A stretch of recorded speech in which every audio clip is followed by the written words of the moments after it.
atsika fa ny fahasoavan'Andriamanitra miaraka amintsika.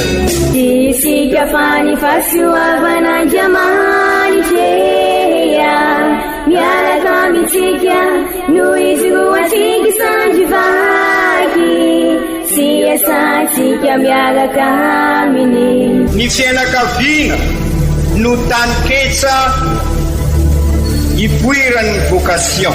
Déploie ton cœur et viens nous sauver. Délivre-nous de nous, délivre-nous de tout. Fa sisika tokoa fa ny fahasoavan'Andriamanitra miaraka amintsika. Sisika fa ny fahasoavan'Andriamanitra miaraka amintsika noho izy roatsika sandrivaky sy asantsika miaraka aminy. Fa olo raiky atokotran'isika ao aminy, fianakaviana iray ao aminy, tsy misy efitrevitra. Ny olo no mampizara indraindray fa Andriamanitra i Jesoa lay mpiandrony tsara ranolotra ny aina olo raiky. Ary ao amin'ny fiangonana ao amin'ny eglizy dia sambatra antsika mahasafa an'izay.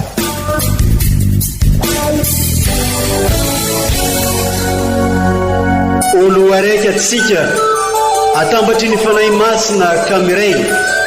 Olo araiky ao amin'ny Kristy.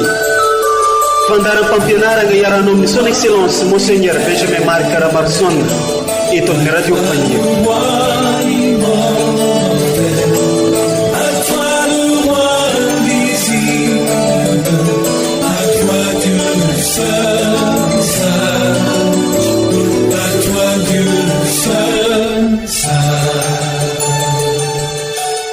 Ankafaliagna no agnanaovana mbala tsara amintsika jiaby agnan-tokantrano sy amin'ny toerana maro samihafa izay manjotsy tapoka ny radiofaniry amin'izao fotoana izao.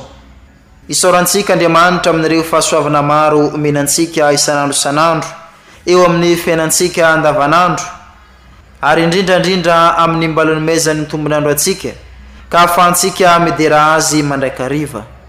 Amin'izao alahady ny nisehoan'ny tompo na ny epifania izao dia omeny eglizy loha hevitra atsika dia ny hoe izao tontolo izao no irin'Andriamanitra ho eglizy fianakaviany.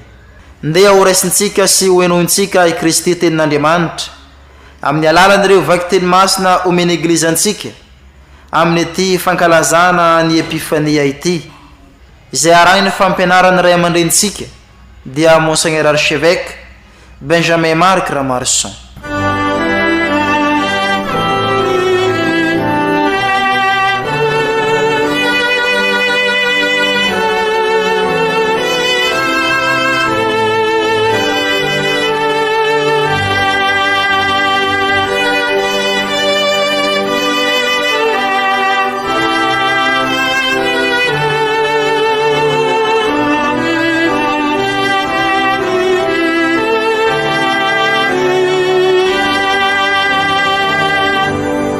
Fankalazana ny tenin'Andriamanitra, vaky teny masina voalohany, boky izay ampaminany. Mitsangana ka mamirapirata ry Jerusalema, fa miposika ny fahazavanao ary miposika eo aminao ny fahazavan'ny tompo. Indro ny aizina fa manarina ny tany ary ny aizim-pito manarina ny firenena, fa ny tompo kosa no miposika eo aminao ary ny voninahiny miseho eo aminao. Mandroso eo amin'ny fahazavanao ny firenena ary eo amin'ny famirapiratany fiposahanao ny mpanjaka. Atopazo manodidina ny masonao ka jereo izy rehetra mivory mankaty aminao, ny zanakao lahy tamy avy lavitra, ny zanakao vavy entina antrotroana. Hahita izany ianao amin'izay ka umiramirana, hibitika sy iravoravo ny fonao fa ivantana aminao ny arendranomasina ary ho tonga ao aminao ny rakitry ny firenena. Ho rakotry ny angamena vava zavontany mba mindrameva avy any Madiana sy efa ianao. Ny any Saba rehetra ho avy hitondra volamena sy emoka manitra ary hitondra fiderana ny tompo. Izany ary ny tenin'ny tompo, isaorina ny Andriamanitra.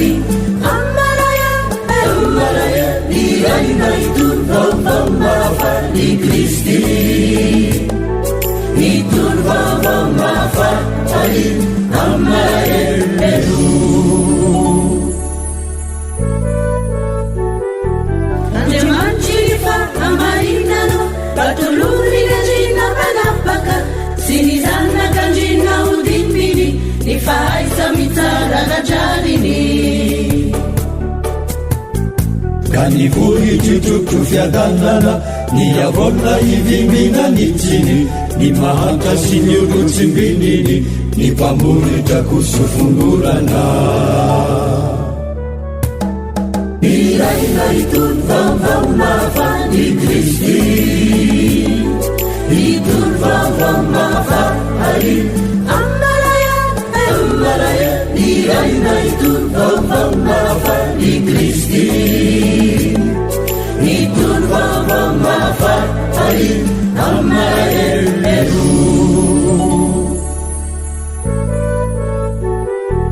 Ariakuka ya wanacheani ni mpanjaka tsy misy avakavaka wavira fireneny sandukuni baieki fatena panompony ireo mpanjaka rehetra ny andrefana dia aloka andefany etrany toy izany ny avy any atsinanana dia anatona nolotra hasina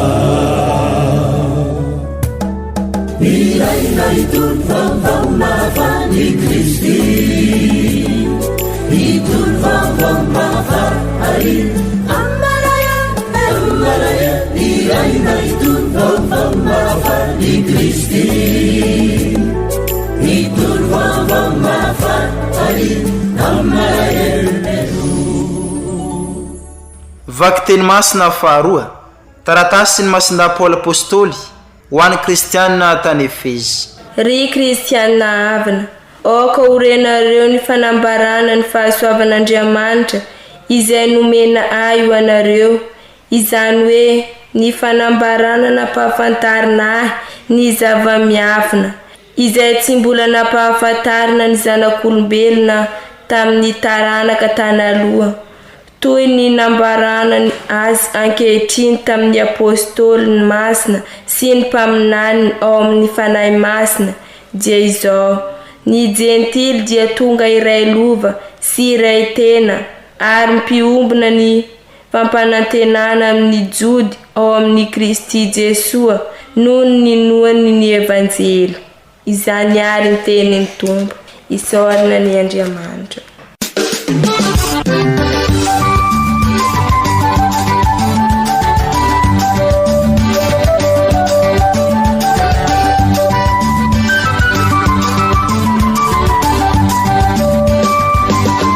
Alleluia, lay teny alleluia, Kristi teny velomo sady teny mamelomo, lay teny fiainana alleluia, hey alleluia.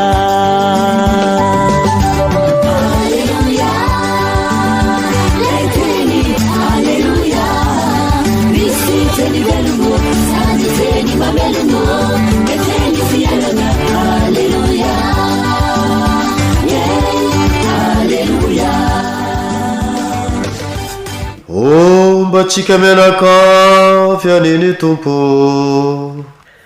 o tanteraka tokoa ny eza evanjely masina nosoratany masinda Mateo, fonenahitra ny ho anao re tompo. Rehefa teraka tao Betlehema any Jode Jesua tamin'ny andro ny Heroda mpanjaka, dia indreo nisy mahady avy tanantsinanana tonga tamy Jerosalema nanao hoe aiza ilay mpanjakany Jody vao teraka fa efa nahitany kintana tany Antsinanana izay ka nakaty mba hitsoaka azy. Raha nare zany Herodam-panjaka dia tehitra izy mba amin'ny Jerosalema rehetra ka namory ny lohan'ny mpisorona rehetra sy ny mpanorandalàna tamin'ny vahoaka izy ary nanontany azy hoe aiza no ahaterany Kristy. Ary ireo taminy ao Betlehema any Jode fa izao no voasoratry ny mpaminany. Ary ianao ry Betlehema tany Joda, tsy ianao ny kely indrindra amin'ny renivohitry Joda fa avy ao aminao no ivoan'ilay mpanjaka izay feany Israely oloko. Dia nalainy Heroda mangingina ny mahajy ka noadiadiny fatratra ny andro nisehoan'ny kintana taminy. Ary naniraka azy ho any Betlehema izy nanao hoe andeha ka fotopotory tsarany amin'ilay zaza ary rehefa hitanareo dia ilazao aho mba hankanesako any koa hitsoaka azy. Ary rehefa nandreny tenin'ny mpanjaka izy ireo dia lasa. Ary indro ilay kintana hitana tany Antsinanana fa nialo azy ambara-pijano teo ambonin'izay nitoerany zaza. Faly dia faly izy no ny nahita ny kintana. Ary rehefa tafiditra tao an-trano izy dia nahita ny zazakely sy Maria rininy ka niankohoka nitsaoka azy. Ary no ny efa nosokafany fitoeran-drakiny dia nanolotra fanatitra ho azy izy dia volamena sy emoka manitra ary mira. Ary rehefa nitoroan'Andriamanitra hevitra tamin'ny nofo izy ireo tsy hiverina any amin'ny Herode dia lalan-kafa no nalehany nody ho any amin'ny fonenany. Alleluia, lay teny alleluia, Kristy teny velomo sady teny mamelomo, lay teny fiainana alleluia, hey alleluia.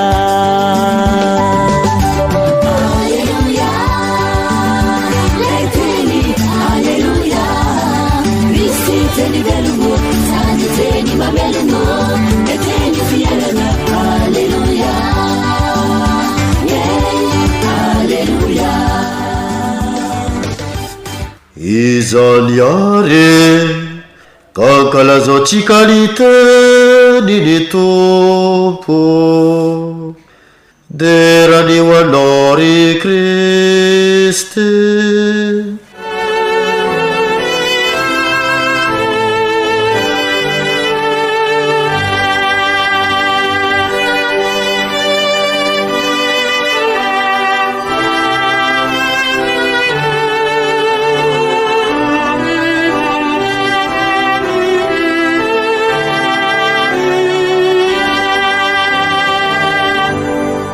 Ry kristianina ava-malala, mbola ao anatin'ny fankalazana Noely sika, ao anatin'ny havelona aza ka faly manolotra ny fiarabanantsika ary indrindra moa amin'izao taona masina izao.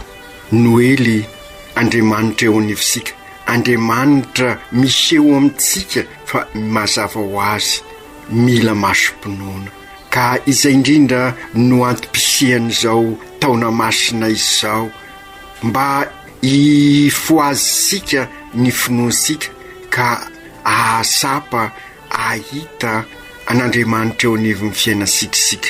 Ka izay indrindra ry kristianina havana amin'izao alahady epifania fankalazana ny sehon'ny Tompo izao dia ao anatin'izany voalazasika zantsika ary ao anatin'ny Noely Andriamanitra eo anivosika niseho tamin'ny vahoakany tokoa ny Tompo dia ilay vahoaka feno fahamarinana, fanetretena sy fahasoram-po fa sy ireo olona feno avinavina mipoerapoera manao azy mahavita tena fa miseho amin'ny olona mivelona ny finoany ray finoana fanomezan'Andriamanitra zay hitasika ao Maria sy Josefa zay fianakaviana voafidy iaina an'izay fahasoavana nomen'Andriamanitra izay, ka miaraka amin'ireo mpiandrondry feno fahatsorana ka nandray ny fanambarany anjely fa misy zaza teraka ao Betlehema ka ny anarany atao hoe Emmanuel, Andriamanitra eo anivosika. Fa ireo mpiavinavina kosa, ireo mihevitena ho mahay, ireo mihevitena mahavita tena dia indrisy tsy afaka nandray azy. Hitasika ireo mpandray vahiny nilaza fa sy nisy toerana ho azy ireo ao an-trano.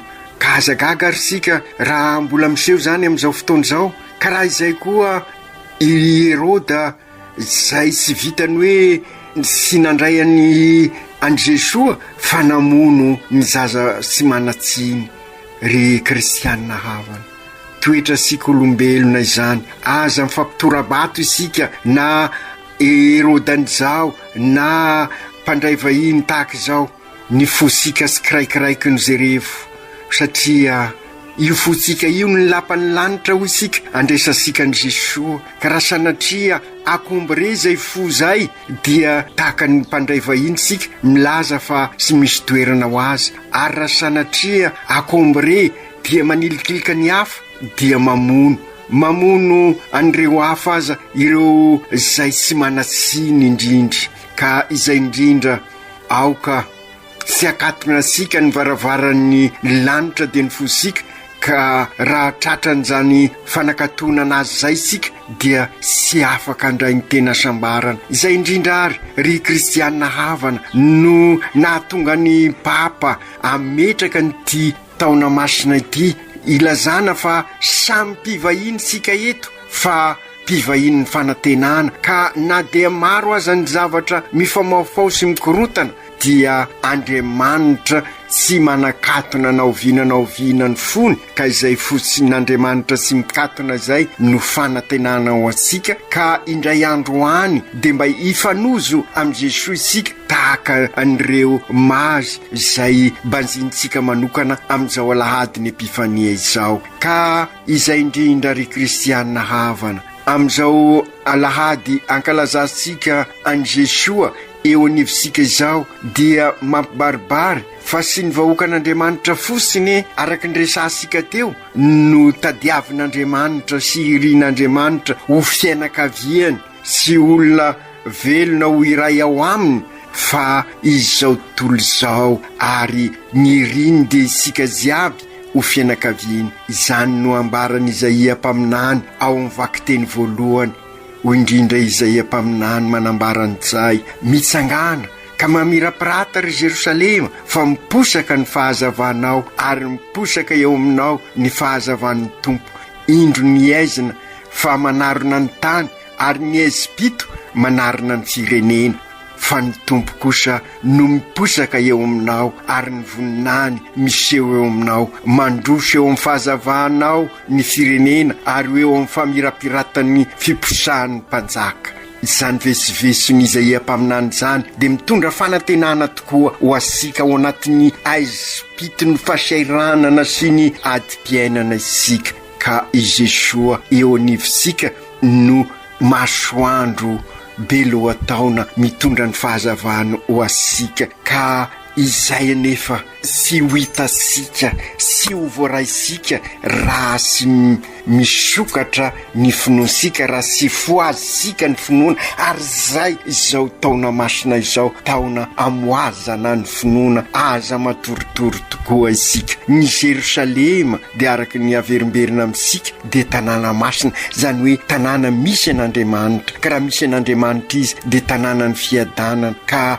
isika izao no Jerosalema vaovao, hitondra fiadanana vaovao ho ansika tokoa ny izao fankalazasika ny epifania fa indrindra ny fankalazasika ny tao zobily ny fanantenana izao anampy isika iombona bebe koa amin'Andriamanitra sy amin'i Jesoa izany no ambaran'ireo mazy izay avy any Atsinanana namakivaky ny firenena maro ho an'ny Betlehema isoka ny zanak'Andriamanitra isika sy izery amin'ny antsiprieny tahaka ny mahazatra hoe izao ny anaran'ny Baltazara sy ny sisa sy an'ny olana fa ireo dia solotena ny firenena rehetra eran'izao tontolo izao ka raha mifoa ny finoana ary mandray an'izay finoana zay na manam-pahaizana azy ianao na manana harena tahaka azy ireo dia miova ny fonao ka fampianarana velona amintsika amin'izao sika mpivahiny ny fanantenana tahaka ireo mazy zay mivahiny amin'ny toerana maro no taritin'ilay kintana ary sy izay io kintana io fa i Jesoa ka izay indrindra ry kristianina havana fampianarana lehibe azosika soaina ny tantaran'izy ireo ary sy ampy raha niezaka ataosika fosiny no hitadiavasika an'izay asambarana izay lay fiadanana fa ilaina tokoa niezaka marina izany mila angovo mila fahaizana fa ny tena ilaina dia aoka anana fanetretena fahasorana sy lovon'ny fanahy masina ka raha manaiky ho taritiny fanahy masina isika fa sy ny saim-pantatra sika sy ny hevitra n'izao tontolo izao dia tahak'ireo mazy zay lay kintana nanoro lalana azy ireo ry kristianina havana mila ny fisilovan'ny fanahy masina isika fandrindra amin'izao ady sy dia atresika mampivahiny asika izao matetika tokoa manko isika ry kristianina havana fa mihevitra fa araka ny famakisika ny tenin'Andriamanitra araka ny ezaka ataosika dia fa ampy amin'ny fiombonam-po amin'Andriamanitra eny ry kristianina havana averisika indray sao dia sanatria manadiso hevitra sika ilay sika ireny fandrindra ny famakisika ny tenin'Andriamanitra ary zay niezaka nataon'ireo mazy nanaraka ny ao amin'ny tenin'Andriamanitra izy araka ny fantatranay araka ny voalaza ao am-boky ohatran'izao enisika izay teo ilaina ireny ary mbola averiko eto mampirisika ny fianakaviana rehetra mba hanana baiboly isetokantrano sy hamaky ny tenin'Andriamanitra fa vakio eo anivon'ny eglizy zay komanko mety mahadiso hevitra sika samy mieritreritra hoe fen'ny fanahy masina fa tsara samy fen'ny fanahy masina sika fa ny eglizy no afaka manoro sika ny tena mazava mikasika an'izay ary zay ataosika amin'izao sinoda izao ka ahafahasika mametraka ny torolalana azava hitondra sika ny Betlehema tahaka nireo mazy tonga ny Betlehema anambara ny lalakombana ka aneka ampanetretena ny fisilovan'ny fanahy masina sy ny fampianaran'ny eglizy ry kristianina havana sara ny manamarika an'izany rehetra izany amin'izao fetresika ny sinoda izao ary amin'izao taona ny zobily izao mila fahanetretena sy fahasorana tokoa raha te hifanozo amin'i Jesoa marina isika io no averimberisika matetika mila mifanozo amin'i Jesoa isika ka raha mifanozo marina amin'i Jesoa miova ny fiainansika matoa ny fiainansika mbola misamboaravoara ary maro ny zavatra mifaomafao dia satria mbola sy mifanozo amin'i Jesoa isika nanaiky notarin'ny kintana ireo mazy satria na dia manam-pahaizana araka namaritasika azy ry teo dia sy be poerapoerana ny reharehar fa feno fanatretena ka tonga tao Jerosalema ary noho n'izay fanatretena an'izay dia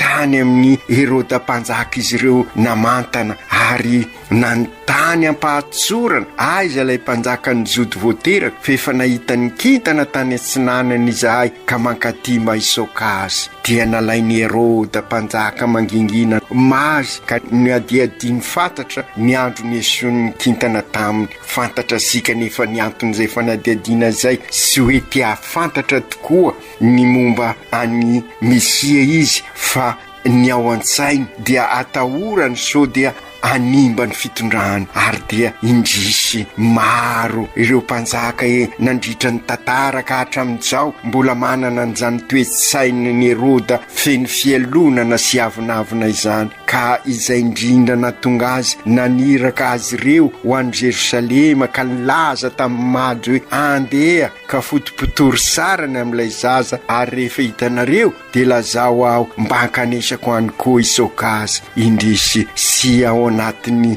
fahamarinana zay tenin'izay fa fisaram-belatsy hoentiny ahafantatra mikasika ny zaza ka anapoteny azy. Io toetra ny Heroda io dia toetra mbola misy hatramin'izao ary dia hitasika amin'izany ny toetra n'izao tontolo izao mifanohitra amin'ny fahendrena avy amin'Andriamanitra. Misy fampianarana azo sika songadina izany aza matoky ny olona maro samihafa isika fa matoky isa kosa ny fisolovan'ny fahinay masina sy ny fampianarana Eglizy. Izany no maha-katolika sika ka fikiro izay maha-katolika sika izay ary izay nataon'ireo mazy raha niala tao amin'ny Heroda izy ireo. Atory Eglizy ansika tokoa manko ny lalakombana ary zay nikendresika amin'izao sinôda izao manasa sika hikatroka amin'izao sinôda izao. Heroda nametraka fanontaniana satria efa nisy kinendry hafa izy fa ireo mazy kosa nisolovin'ny fanahy masina ka rehefa tonga tao Betlehema ka sy voafitaka ny Heroda isony sy niverina ireo mazy fa nanohy ny lalana nody satria nifanozo tamin'i Jesoa ka niova ny fiainany. Ary dia izay ny voalazan'ny evanjely ary rehefa notorian'Andriamanitra hevitra tamin'ny nofo izy ireo tsy niverina any amin'ny Heroda dia lalakafa no naleny nody ho any amin'ny fonenany ary any izy nanambara ny vaovao mafaly lay mpivahiny ny fanantenana tokoa. Heroda kosa azo lazaina fa manambara ny hevitra n'izao tontolo izao isika. Heroda mpanjakazaka, mpamoritra, mpamon'olona, feno fanontaniana izy nefa sy nisy fahavononana tao aminy ibebaka. Fanontaniana manambara fisaram-belatsy ary indrisy matetika ny mbola miseho izany amin'izao fotoana izao. Fanontaniana feno fialonana sy avinavina ary fitiavatena ka mahatonga sika hivarilavo matetika. Mbola manjaka izany amin'izao vanim-potoantsika izao.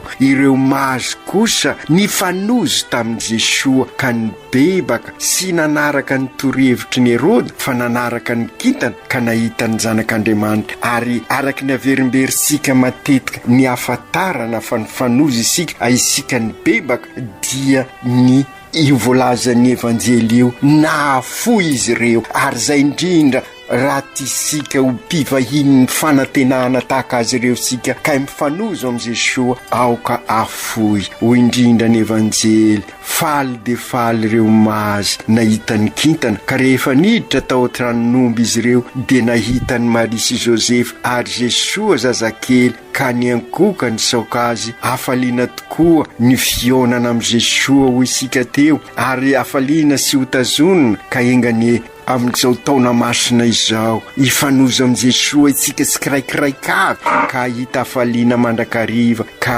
indrindra rehefa mankalaza ny Eukaristia satria io no fionana amin'i Jesoa faratampony. Eo isika no mifanozo amin'i Jesoa. Ahoana ary no afatarana fa miona amin'i Jesoa isika mahalala ny asan'ny fanahy masina isika feno afaliana sy aravona araka ny voalazan'ny masinday Paoly mifalia mandrakariva ao amin'ny tompo amin'ny taratasy ny Filipianina. Afaliana sy fiadanana no enan'ireo mazy raha nahitan'i Jesoa ilay fampanantenana amin'ny hirany voninahitra ataosika, voninahitra fiadanany atao tany. Andesika isoka izany mpamonjy voateraka izy ilay nandrasana ka ny afatarana ho isika fa feno afaliana tokoa izy ary niova nafoy ny tena sarobidi tamin'izy ireo ny mazy teny volamena manambara ny mahampanjaka, ny emboka manambara ny mahandriamanitra, ary ny mira manambara ny fambonian'ny olona rehefa tonga ny fahafatesana. Ry kristianina havana,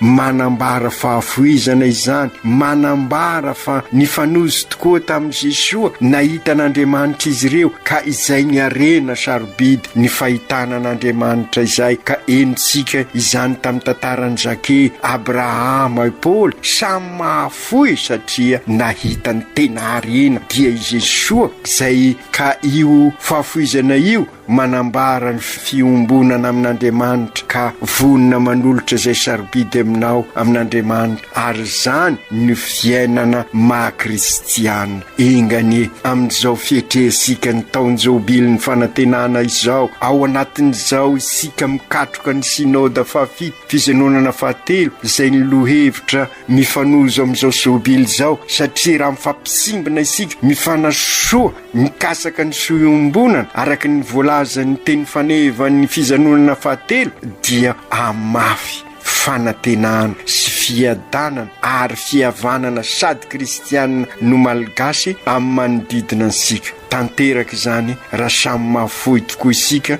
mahafoy ka ho tahaka an'ireo mahazo. Raha tia isika ho noely mandrakariva ny fiainansika, dia oka isika ho feno hafaliana sy haravona ary hafoy. Raha mahafoy tokoa isika dia araka ny voalazan'ny vakiteny faharoa, dia iray lova ary ho tena iray ao amin'ny Kristy, olo raika ao amin'ny Kristy isika. Hoy ny vakiteny faharoa, ny zentily dia ho tonga iray lova sy iray tena ary mpiombona ny fampanantenana amin'ny zody ao amin'ny Kristy Jesoa no ninonany evanjely. Ry kristianina havana, izany hoe lasa OLOARAIKY ao amin'ny Kristy isika, ka afaka miroso lalindalina koa amin'ny fiainana mahazanak'Andriamanitra maha-kristianina. Ka tanteraka tokoa ny hoe katolika aho, ka alaliniko ny finoko. Katolika aho, ka ienako izay inoko. Katolika aho, ka raisiko an-tanana izay inoko. Katolika aho, ka hozaraiko amin'ny hafa ny finoko. Katolika aho, ka ankalazaiko izay inoko. Ka tanteraka tokoa ny maha-génération mpanorina ansika. Ry Jesosy Tompo, sy olombisy no antsoinao, anantonanao, fa ny olon rehetra eto ambany masoandro misolo-tenanay ireo mahazy. Ka indreto zahay ary amin'izao fanombonany taona masina izao, izahay mpivahiny ny fanantenana, ampio mba anaraka ny fampianaranao, anatanteraka ny sitraponao. Ianao ny kintana mitarika anay amin'ny fiainanay, ampio izahay ahitanao mandrakariva, ka tonga anay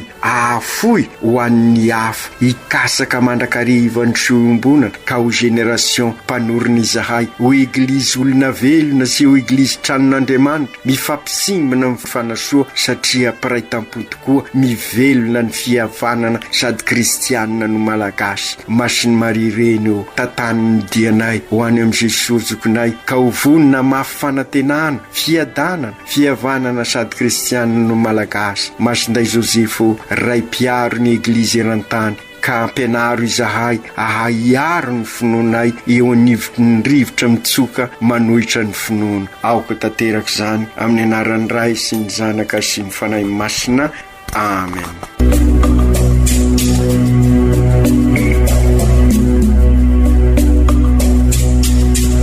Tsy atsika fa ny fahasoavan'Andriamanitra miaraka amintsika. Isika fa ny fahasoavan'Andriamanitra miaraka amintsika, noho izy roa tsika sandrivaky, sy asantsika miaraka aminy. Ny fianakaviana no taniketsa ipoiran'ny vocation. Déploie ton cœur et viens nous sauver. Délivre-nous de nous, délivre-nous de tout. Fasisika tokoa fa ny fahasoavan'Andriamanitra miaraka amintsika. Isika fa ny fahasoavan'Andriamanitra miaraka amintsika, noho izy roa tsika sandrivaky, sy asantsika miaraka aminy. Fa olo raika atikoatran'isika ao aminy, fianakaviana iray ao aminy sy misy hevitrevitra ny olo no mampizara indraindray fa Andriamanitra i Jesoa lay mpiandrony tsara ranolotra ny aina olo raiky ary ao amin'ny fiangonana ao amin'ny eglizy dia sambatra antsika mahasapa an'izay.